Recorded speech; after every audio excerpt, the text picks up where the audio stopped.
Hello, नमस्कार मित्रांनो. या व्हिडिओमध्ये आपल्याला दिलेल्या कोनाचा कोन दुभाजक काढायचा आहे आणि आपण कोन दुभाजक म्हणजे काय ते सुद्धा इथे शिकणार आहोत. तर कोन दुभाजक म्हणजे काय? तर कोन दुभाजक म्हणजे अशी रेषा जी कोनाचे दोन समान भागात विभाजन करते. म्हणजेच इथे आपल्याला हा एक कोन दिलेला आहे, तर या कोनाला आपल्याला दोन समान भागात जर विभाजित करायचं असेल आणि या कोनाला मध्ये दुभागायचे असेल तर ते अतिशय योग्यरित्या कशा प्रकारे करतात ते आपण बघणार आहोत. तर सर्वप्रथम आपण या कोनाच्या शिरोबिंदूला ए असे नाव देऊया आणि या कोनाच्या शिरोबिंदूपासून दोन्ही भुजांवर समान अंतरावर असणारे दोन बिंदू आपल्याला शोधायचे आहेत.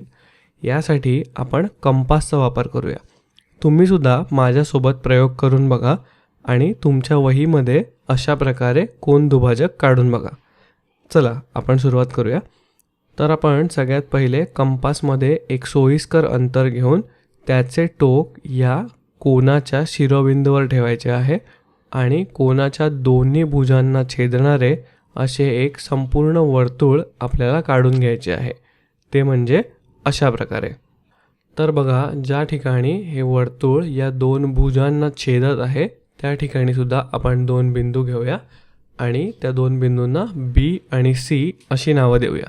आता तुम्ही पाहू शकता की हे दोन्ही बिंदू हे शिरोबिंदूपासून अगदी समान अंतरावरती आहेत, कारण ते एकाच वर्तुळाच्या कंसाचा भाग आहेत. आता आपल्याला या दोन बिंदूंपासून समान अंतरावर असणारा एक इथे मध्यबिंदू शोधायचा आहे.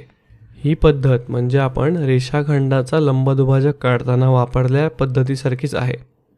आता कंपासमध्ये तुम्ही पुरेसे अंतर घेऊन त्याचे एक टोक सी या बिंदूवर ठेवा आणि कर्कटावरचे दुसरे टोक म्हणजे पेन्सिल ही ए वर ठेवून इथपासून एक वर्तुळ काढा. ते म्हणजे अशा प्रकारे. आता तुम्ही कर्कटकाचे एक टोक बी या बिंदूवर ठेवून पुन्हा त्यावरची पेन्सिल ही ए या बिंदूवर ठेवा आणि पुन्हा जसे आपण हे वर्तुळ काढले तसेच इथे एक वर्तुळ काढा आणि ते येईल तुमचे अशा प्रकारे.